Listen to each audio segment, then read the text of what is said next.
Lots of great high school football so far this season, and lots more still to come. And to talk more about some of the biggest stories so far this season, we're joined by Friday Night Glory's Tarrance Johnosn. Tarrance, thank you so much, as always, for coming on. Thanks for having me, Taylor. Always a pleasure. Just ringing the phone. Yep, it's our pleasure as well.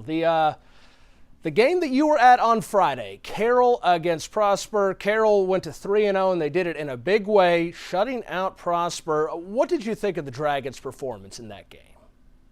Well, I think the Dragons just played with a lot of grit because it was a defensive battle coming into that game. You had Prosper quarterback Harrison Rosar. He was really lighting it up on the ground with his feet, but the defenses kept going back and forth. Offenses started stalling for a little while. It ended up being 17-0 at halftime, favor to Carroll.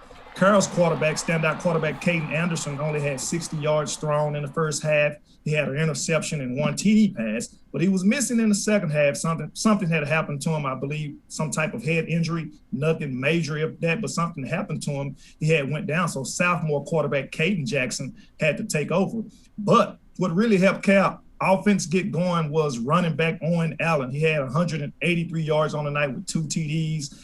Defensively, they had a touchdown fumble return by defensive end Cade Parks, who picked it up and scrambled 63 yards all the way to the house. You know, for a defensive tackle, most defensive tackles that's try to get on the ball, he scooped and scored.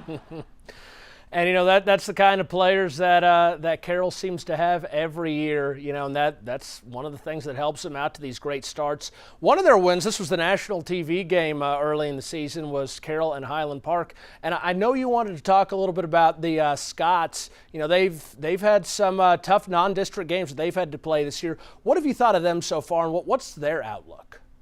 Well, Scots are young, very young. You know, new quarterback Rich Storrs is running that thing over there. Coach Randy Allen is known for getting his guys ready, but that was a good come-out game for them. In the beginning with Carroll, it was like neck and neck until Carroll kind of pulled off and started doing what Carroll do. But like I said, Highland Park will be around somewhere in the playoffs. They're just young. They got to get gelled together. I mean, they still have a good quarterback and running back over there. They beat Flower Mound 28-24, I believe, last week.